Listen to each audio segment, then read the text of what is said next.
Hey guys, Rochelle here with Amethyst Ascension. If you are new here, welcome. And if you are returning, thank you so much for joining me again. So I am so happy to announce an update to my 13 sign astrology deck.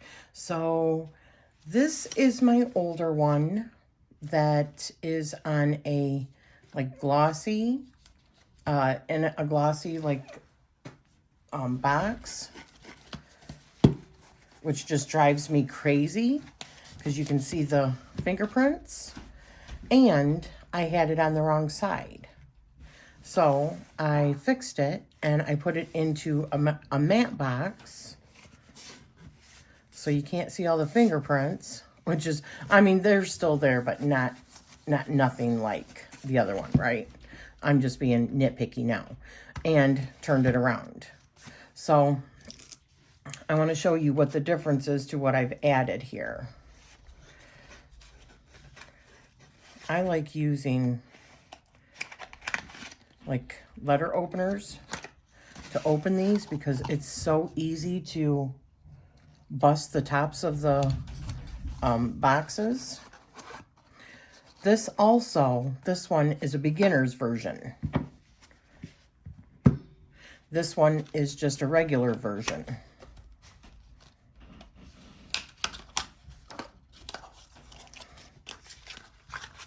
And my copy, I put like a pink border on it. So I'm just going to briefly show you the difference. This one's thicker because I've added more cards to help with the structure. The new decks, even if they're not beginner, also have the structure cards in them. I'll get to those so that you can see them. This deck was designed in order to help somebody work through their chart, learn the basics of astrology with this entire deck. So that's just your title card. So this one with the title card, I believe, had 70 cards. This one with the title card now has 80 cards. So the houses, those remain the same. Simply because, maybe I should get closer.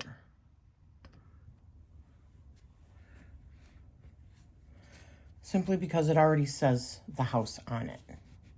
So you understand when it says house, that it's a house.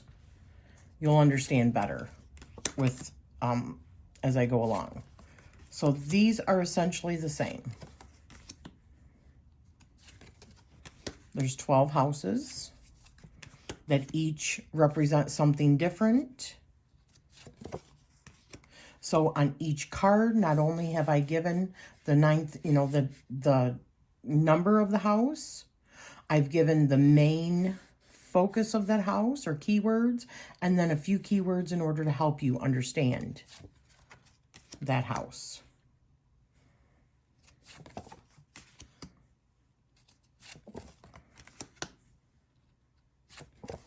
So this is where the difference starts. So we're getting, and I don't even know if I have these in the same order. I probably don't. These do not have anything else on them, just whatever they are. These say what they are. For instance, the sun and the moon are both luminaries. So you'll see it says luminary, luminary. If you need the extra help, it's there. And it's the source and self, identity, and will.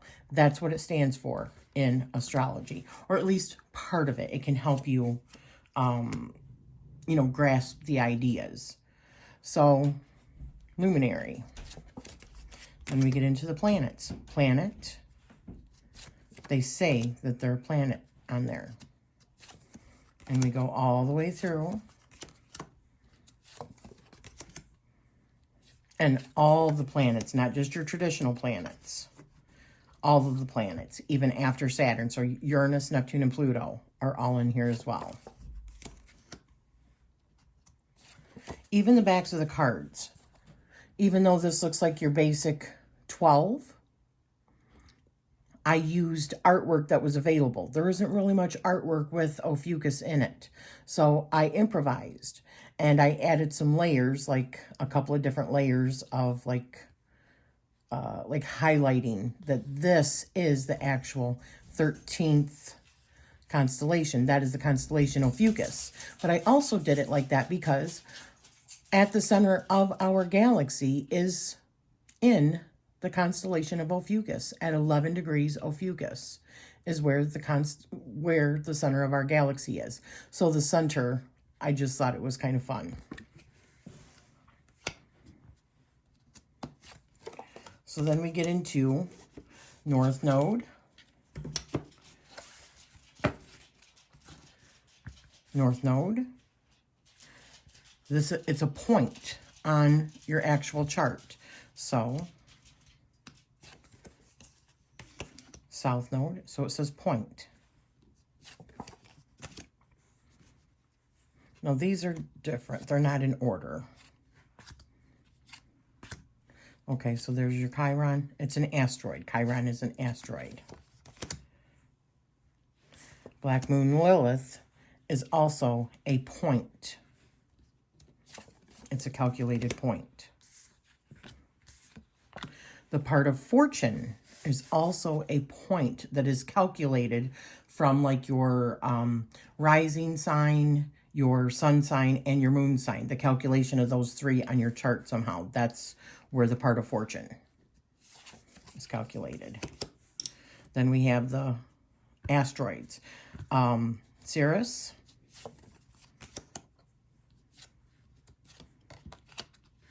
Pallas Athene, says asteroid on the side.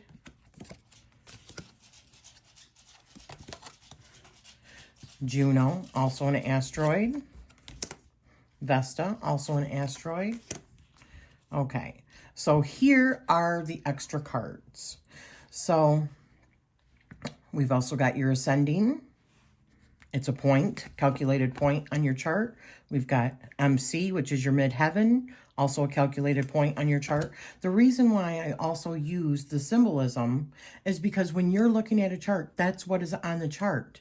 So it's easier if symbolism is on the cards so that you can easily, which I will get to, you can easily use the cards in order to understand how to read your chart better. All these cards are designed to help you with that. And then to also get the basic fundamental underlining parts of astrology. Now, this is 13. There's 13 signs in here. However, you can still use this with a Western system. You just take out the extras. But it's a great learning tool. So your descendant, and that's also a point, a calculated point on the chart, and your Imam Coeli, your IC, also a point. Now we get to the constellations. So there's Aries, and they all say constellations on them. Taurus, at least the beginner's deck does.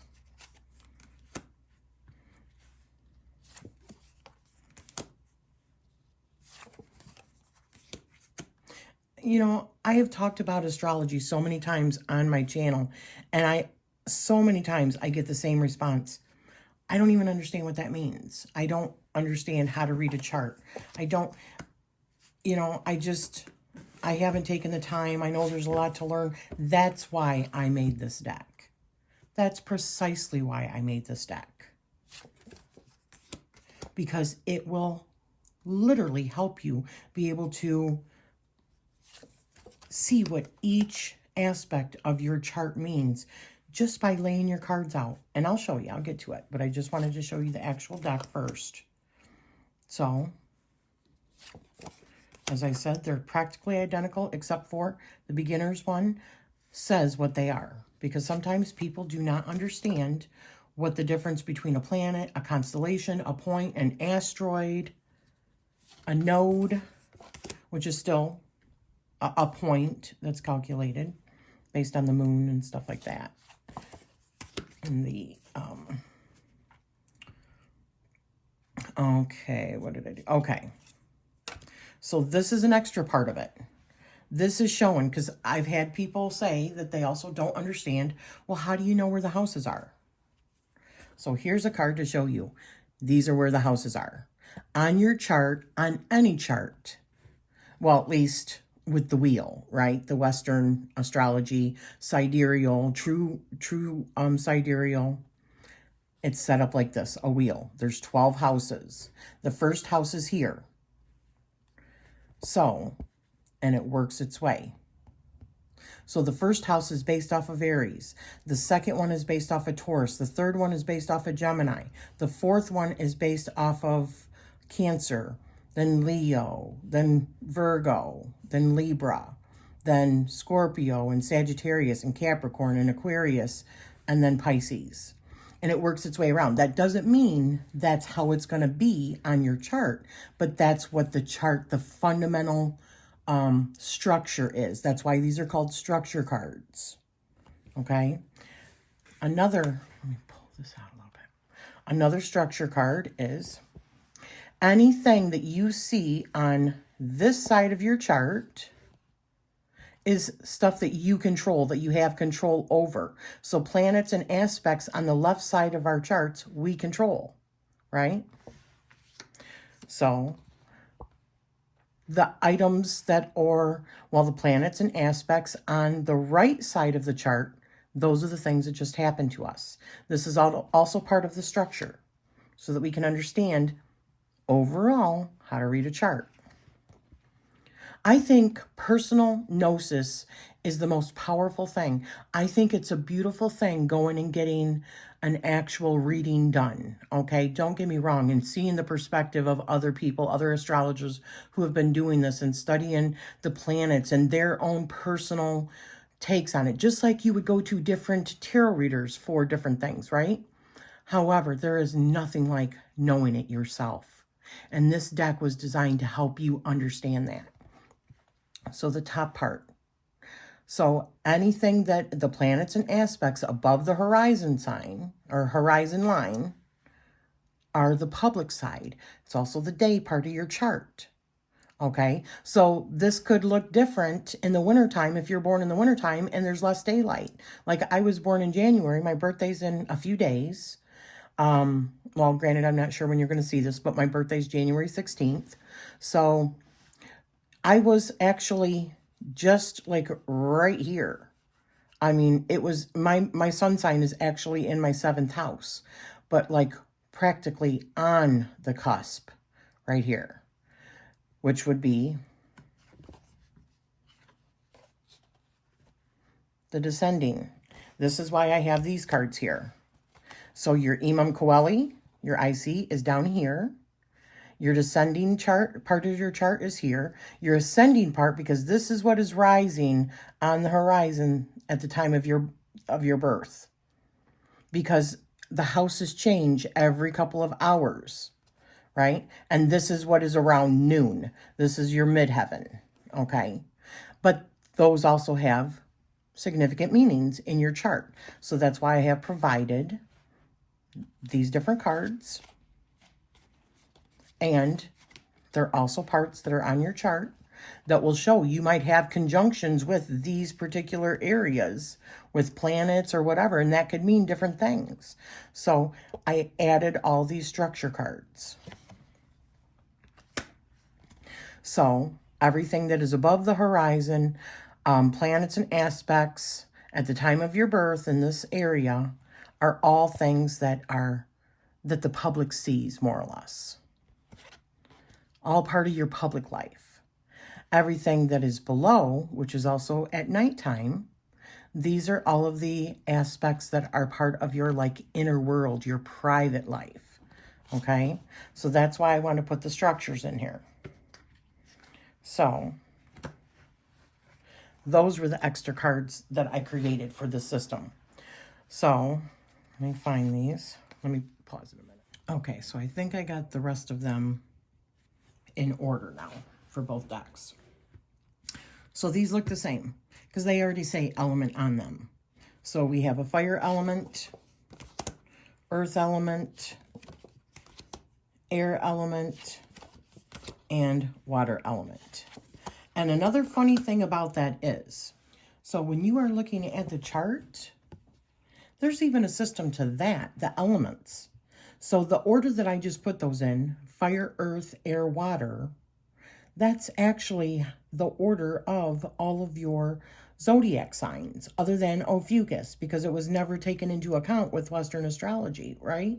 So fire, earth, air, water. So Aries, Taurus, Gemini, Cancer, and it continues to go around. Leo, Virgo, Libra, earth, air, fire, water, earth, air, fire, water, earth, air, all the way around. So that might also help you remember them a little bit better once you remember what sign is a fire element, what sign is, which if you're a tarot reader, it makes it a little bit easier for you.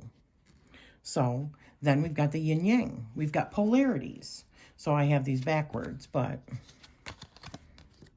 we've got yin energy, which is like your negative charge or feminine. We've got it's receptive, it's the night, it's the intuitive. And I did not put what it is because it's very clear what it is.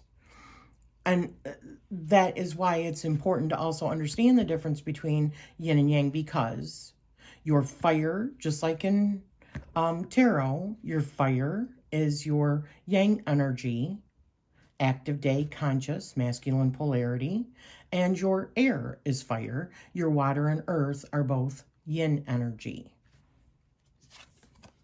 So it's just another added layer to understanding or deciphering your own chart. So then we get into into aspecting. So here it says aspect, so that people understand what that means.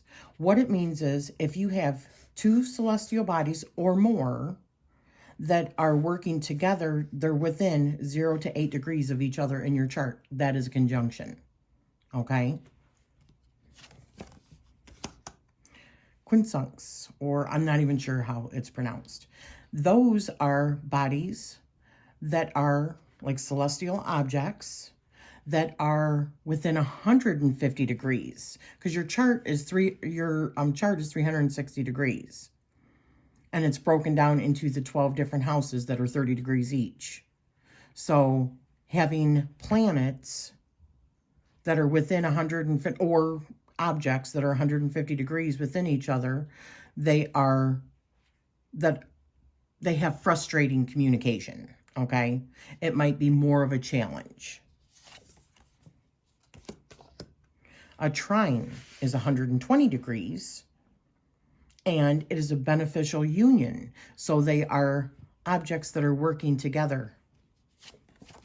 These can all mean different things in your chart, not just your birth chart, but if you're trying to understand transits and stuff like that, these will help you understand how the transit energy is working. So this isn't just good for understanding your birth chart. This is good for working out what a transit might mean, working out what the energies in that day might be.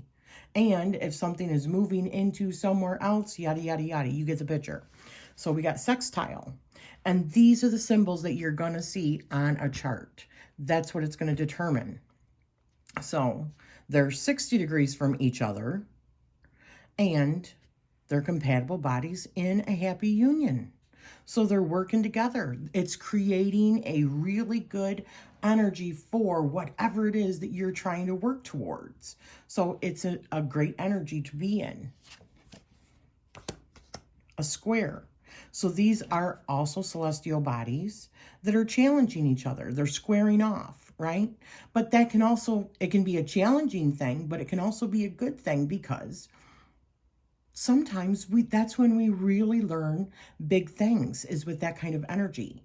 So knowing that there's a squaring off energy can be beneficial, from it being a tower moment or being a moment that you recognize what the energies are and say, okay, how can I maneuver with this energy?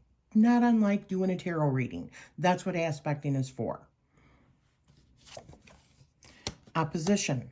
180 degrees from each other, and they're bodies that are working against each other. So it's in direct opposition. They're 180 degrees from each other. So every time you see a full moon is actually the sun and the moon in opposition of each other. A new moon is when they are in conjunction with each other. A dark moon is when they're exactly at the same degrees on a chart. That doesn't mean they're literally right next to each other. They're not. The planets are not. Astrology is based on the viewpoint of you on Earth. So that's why it's important where you live. That's why the whole seasonal thing is kind of, in my opinion, null and void, because there's different seasons where different people live. So it's based on where you live. Or why would they ask you your location on the earth and the exact time that you were born, right? So 180 degrees, aspecting, opposition, bodies working against each other. And what could that mean? So then we get into a few events that I've put in here. The spring equinox.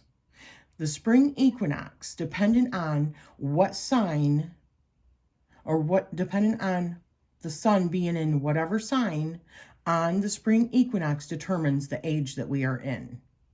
And right now, as it is, on the spring solstice every year, the sun is in Pisces.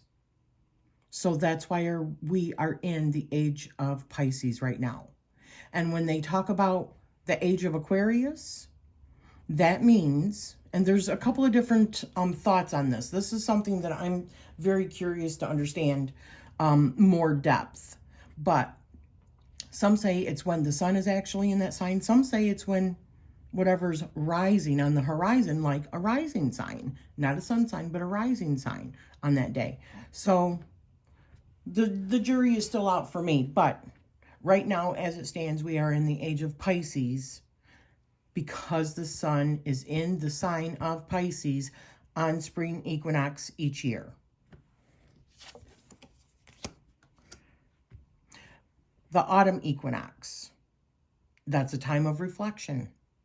It's when we start moving into the darker half of the year. So it represents darkness and shadow and preparation, whereas the spring equinox is light, new beginnings, and growth. It's when they're equal, because that's what equinox is.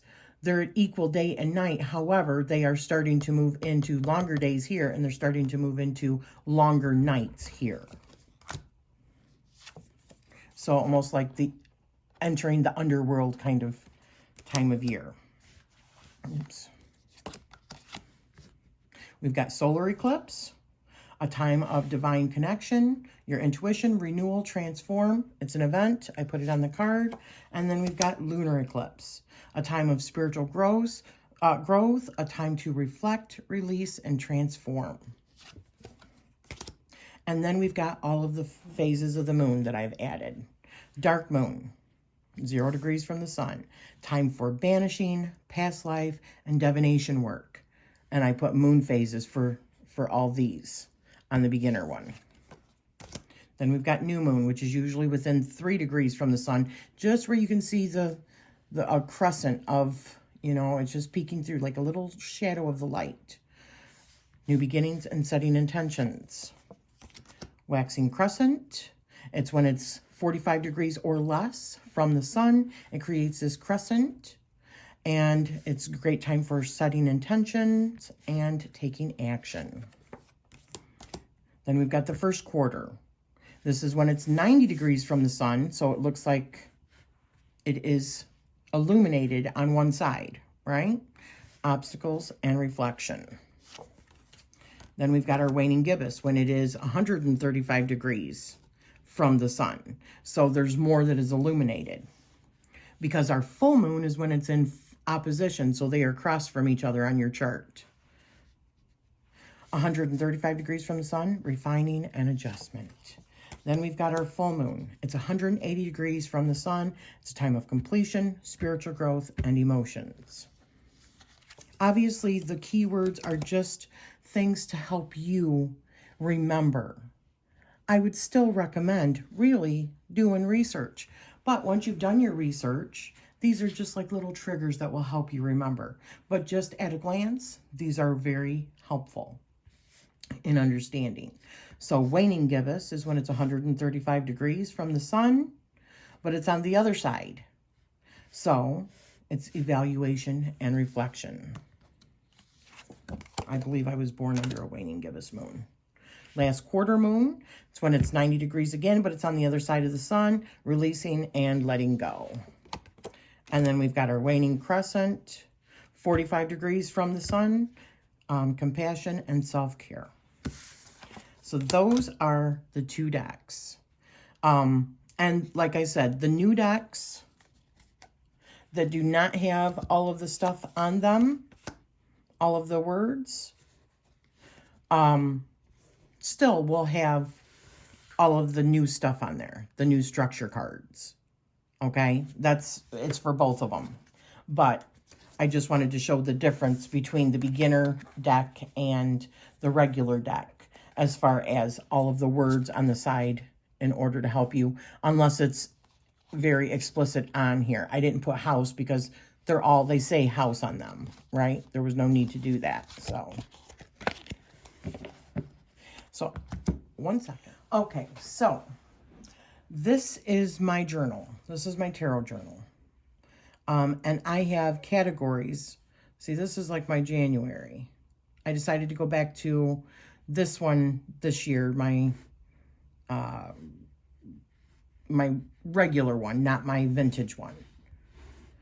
So, and this is like the little, those are the links. And then I have different areas. In it, I have an astrology tab. This is my birth chart. I've just whited out some of the stuff pertaining to my actual birth date. This is an aspartarium. More or less, it's where you can see the aspecting that we talked about. You can see what's squaring off, what's a sextile, what's opposition, what is conjunction. And that's also what you see in here, like these lines. The red ones are your squaring off. Your blue ones are your trines. You've got your quintux are your green ones. And sextiles are also blue. But anyways. And you can see when something is conjunct with each other because it's all of my charts provide degrees. So you can see when it's within 8 degrees of each other. You can see all of mine in my 5th house here. In True Sidereal, it shows the actual size of the constellations as they sit on the ecliptic in our solar system. Truly what is in our skies. Okay? So, just to give you a for instance, my rising sign is Gemini, right? Because it's going through Gemini, AS. So let me get to those.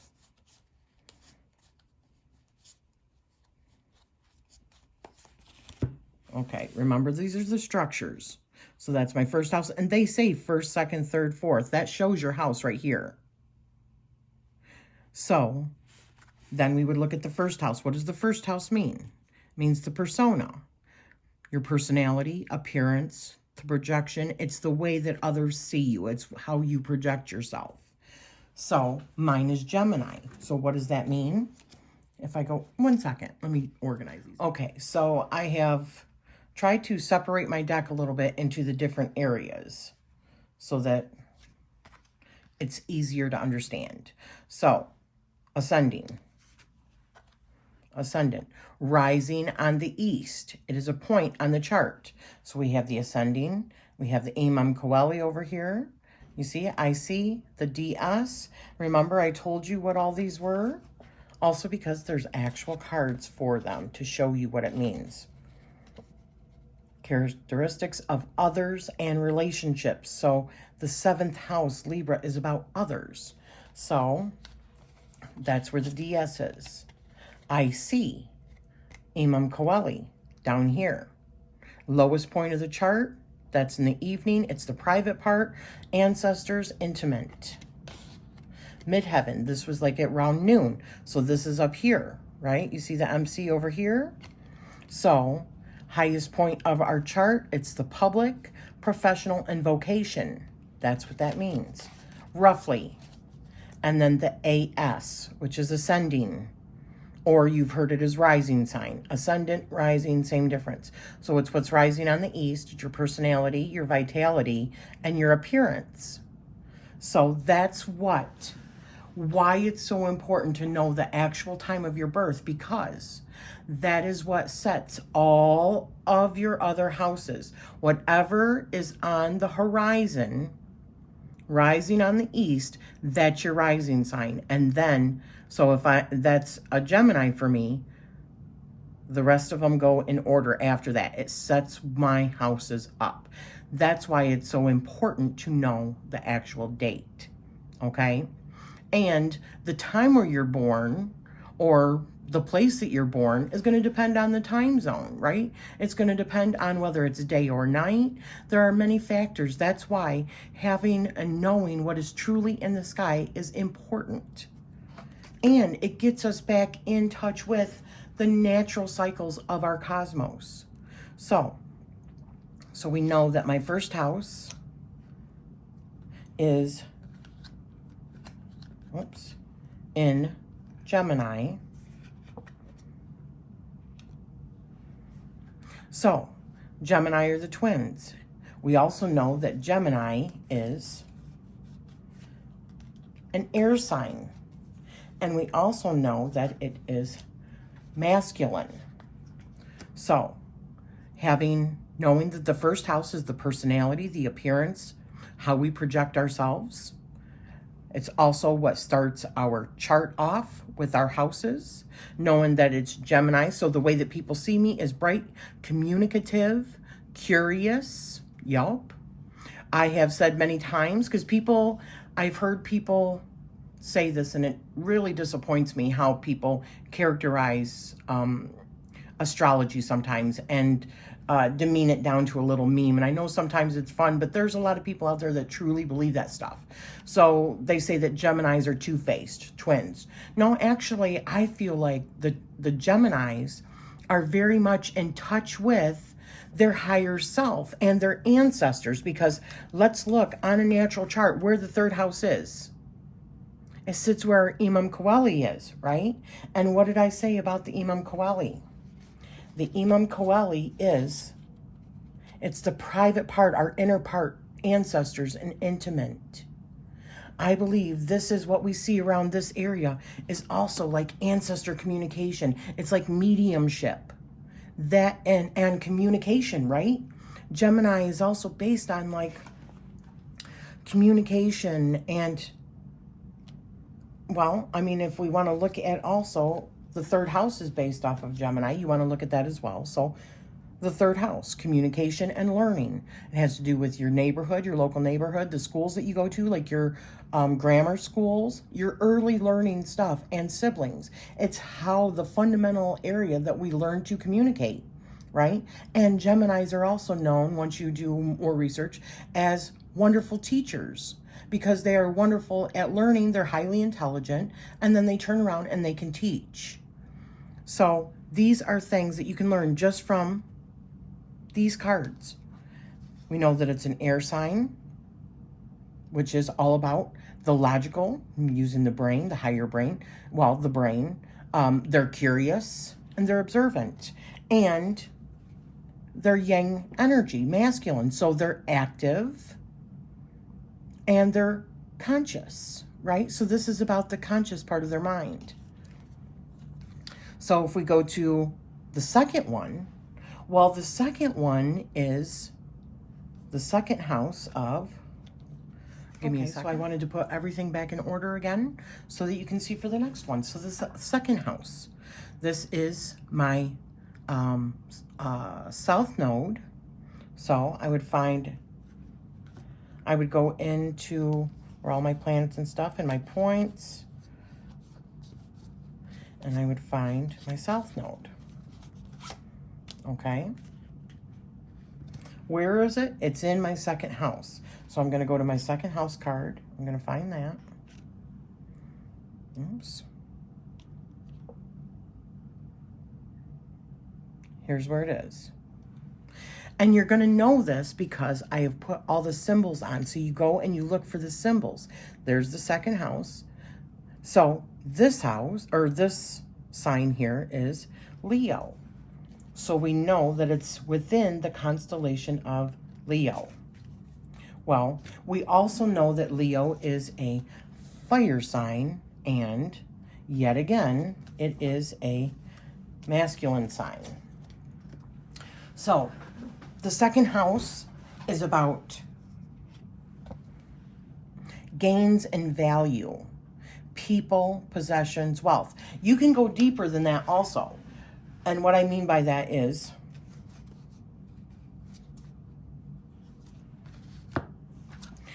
once you start learning more about astrology, you'll understand, or you will learn, that the second house, which is based off of Taurus, is ruled by Venus, the planet Venus.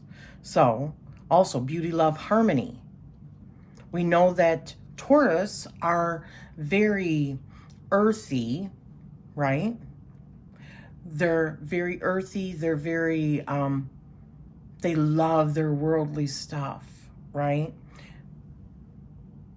Beauty, love, harmony. They love, like, aesthetics. They're hardworking. So we think of that when we think of the second house. So the second house of gains and value, people, possessions, and wealth. So they highly value the people in their life, the possessions that they have, and the wealth that they have. That is a common factor. Mine is in Leo. The South Node is about karma from a past life. So a talent or ability that we are born with. Keep all these things in mind. It's in the sign of Leo. Leo is about radiance and pride and creativity. Leos are the performers, they're the actors, they're super creative and confident and ruled by the sun. So then we could also go back to the sun card, because Leos are ruled by the sun. These are many factors that you can pull into just looking at a chart in order to get an overall look. It's just like tarot. There's many layers to it. But having something like this, because the sun, this is the symbol for the sun on the chart. There's my sun in my 7th house in Sagittarius.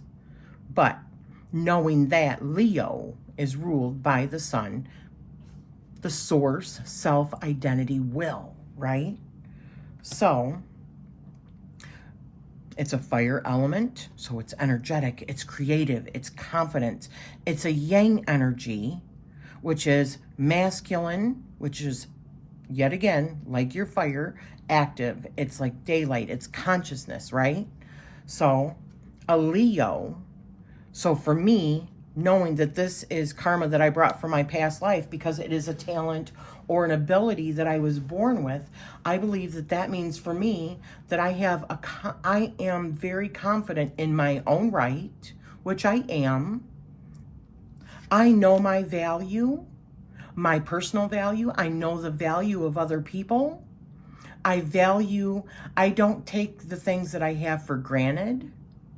I hold them in value, and I try to think positively and take action upon that value. So I do a lot of gratitude work. I do a lot of prosperity work. This, I think, is another reason why my life is so prosperous, because it's a constant realization. It's something that is in my everyday existence. It's in my consciousness. So that is something that you could take from the second house in Leo. And just an example of how you can use these cards. Now I'll move on to that. So The first thing that I would say is start small. Start with one thing at a time before you start combining all of them. Because we have not even got to the aspecting. That's why having something as a resource and doing journaling, going through like one house at a time, and then going through and learning like the aspecting, it just puts another spin on the whole other thing. It's like adding astrology and adding the Kabbalah and adding the I Ching to your tarot reading. It's that many different levels. You can go basic if you want. This deck will help you go basic. But if you want to go further, this deck can also help you go further, because it puts all the components together for you in your reading to make it a little bit easier for you to understand. So when somebody says, I strongly identify with this particular sign, it's probably also because you have some other stuff that's going on in that sign that you don't realize with a Western chart, because a Western chart is not correct. Now, if I get upset because the language that is used, 9 times out of 10, when you go to an astrologist and they say, this is your rising sign based on the time that you were born, where you were born, so you think that that is actually what was in the sky. That was your rising sign. That's what was in that particular sign, or the sun was in the sign, or the moon was in the sign. That's false. It's not true. If the language was changed and people understood that, that would be different. But why use the language of saying that it is in that sign, and I need to know the time of your birth, and I need to know the exact location of your birth to run your chart? It's because your chart is based on, it's supposed to be based on the location, because that depends on the day and night, the part of the chart. The houses change roughly every 2 hours. So depending on the time of day, the day that you're actually born, all of it all makes a difference. In Western astrology, it does not, because that's not based on anything that was accurate in the sky.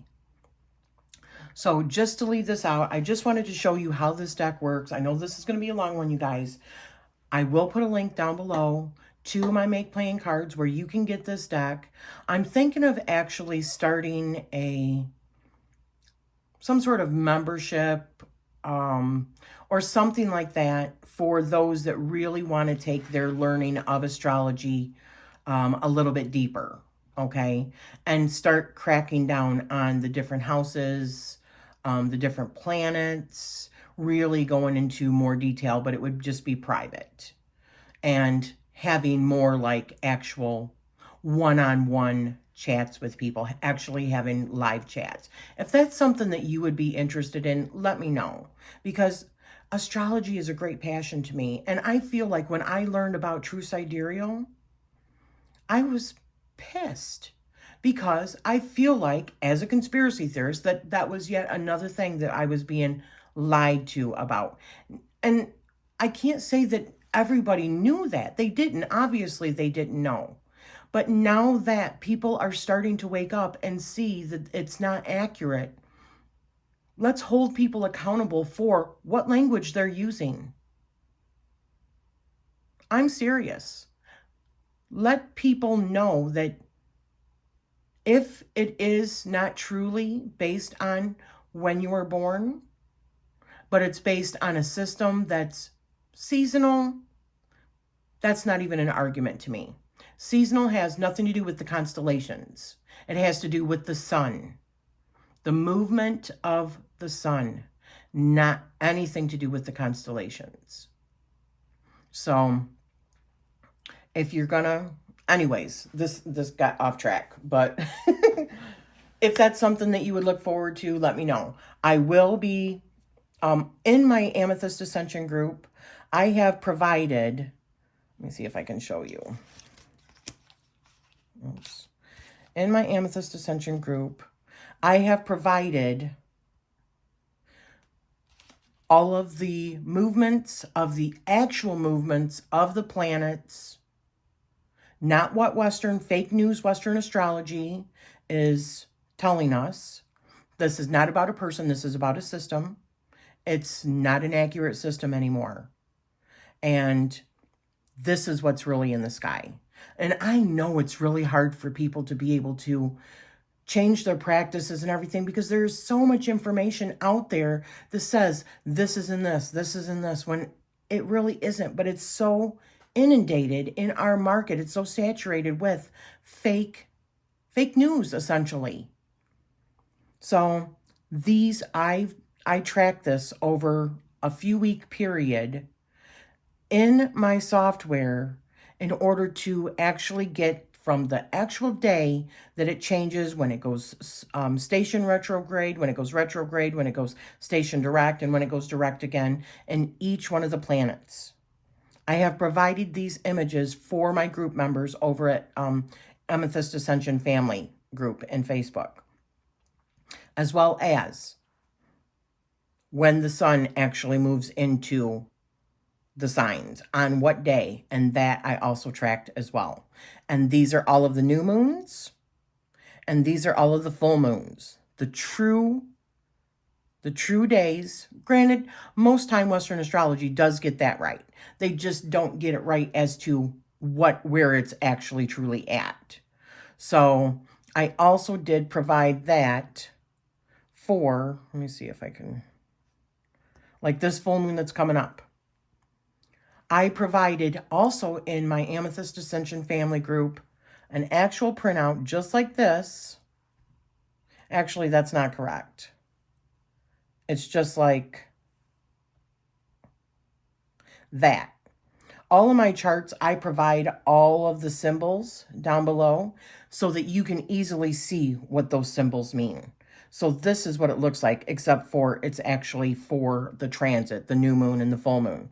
But I have provided in the Amethyst Ascension Family Group the entire new moons for 2024 and the entire full moons for 2024. The actual charts. So like, I don't use the symbol things. I just use the images. So like on the full moon, I have provided that. They're already in all of my charts. See, I've already provided all the way through December. So if we go into my December, where's a full moon? See, I've got them all. And you could too, because I have provided them for all of the members. So if you want to know and you want something to start off with, to understand the actual movements of our cosmos and get back in touch with the actual movements of our cosmos, I am doing everything that I can in order to help you do that in a less costly manner, and teaching you how to understand a chart for yourself and knowing the difference. And I highly recommend obviously getting a deck, but it's not like I make tons of money off of these decks. I don't. It's more about having something that people can use in order to educate themselves, right? Know thyself, right? So then whatever resonates with you and whatever system that you desire. But it's about knowing the difference between a truth and something that's no longer true. So thank you for spending this time with me. As I said, I will be putting a link down below to the Amethyst Ascension Family Group if you would like to join, if you're not a member already, to this particular deck over on Make Playing Cards. And I also offer, if you would like to know what your actual true sidereal birth chart is, I run charts off of my website at amethystascension.com. I have been running charts for about a year and a half now, and I don't tell you what I think. I could do those kind. It would be much more expensive because it's more time consuming. But what I do is send you an email with your full printout, with on the sheet like I showed, with all of those symbols, and an email with every single aspect of your chart written out so that you can pretty much copy and paste that line into your Google and ask, what does this mean? What does this mean? So that you can start doing a little bit of research for yourself. Okay? But those are over at amethystascension.com. It goes right to my Ko-fi shop, and it's true sidereal birth chart. Thank you so much for spending this time with me. If you have any questions, let me know. If you are thinking about that you would like to have like one-on-one classes, you know, or lives with me where you could ask me questions about your charts, about any number of things that has to do with true sidereal astrology, let me know. Let me know if you're interested. So I will talk to you soon. Thank you.